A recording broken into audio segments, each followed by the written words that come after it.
Server জটিলতার কারণে October মাসের এমপিও আবেদন এবং উচ্চতর গ্রেড আবেদন সহ বিভিন্ন ধরনের আবেদনে সমস্যা হচ্ছে পারেনি। আগামীকাল 8 অক্টোবর আবেদনের শেষ সময়। তো আমার মনে হয় সময় বাড়ানো উচিত। তারপরও দেখি, চলুন মাওসি কি বলছে।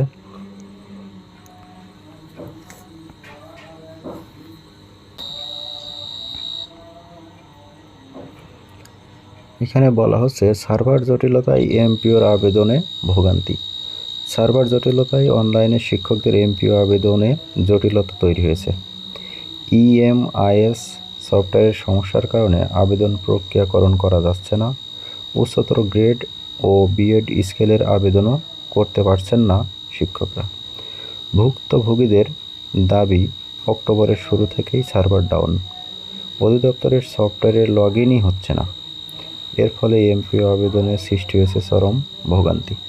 এদিকে ঘোষিত সময় অনুযায়ী আগামীকাল মঙ্গলবারই শেষ হচ্ছে আবেদনের সময়। এই সময়ের মধ্যে আবেদন করতে না পারলে 2 মাসের বেতন বঞ্চিত হওয়ার শঙ্কায় ভুগছেন নতুন শিক্ষকরা।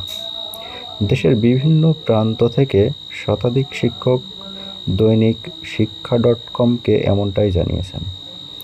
বরিশাল মহানগর কলেজের প্রভাষক মোহাম্মদ আরিফুর রহমান বলেন, আমি নতুন এমপিওর জন্য 1 অক্টোবর থেকে অনলাইনে ইএমআইএস সফটওয়্যারে আবেদন করার চেষ্টা করছি, কিন্তু কোনোভাবেই লগ ইন করতে পারছি না। মাঝে মাঝে লগ ইন হলেও কাজ করা যাচ্ছে না।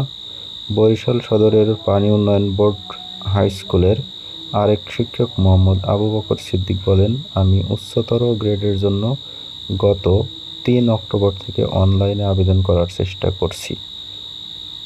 একইভাবে নতুন শিক্ষকরাও নতুন এমপিও করার জন্য আবেদন করতে পারছেন না। এ ব্যাপারে মাধ্যমিক ও উচ্চ মাধ্যমিক অধিদপ্তরে মাওসি ইএমএস সেলের একাধিক কর্মকর্তা দৈনিক শিক্ষা.কমকে বলেন, আমাদের সার্ভার ডাউনের কারণে এ সমস্যা হচ্ছে। এইটা দ্রুত উন্নতির জন্য কাজ চলছে। আশা করি শীঘ্রই এই সমস্যার সমাধান হবে।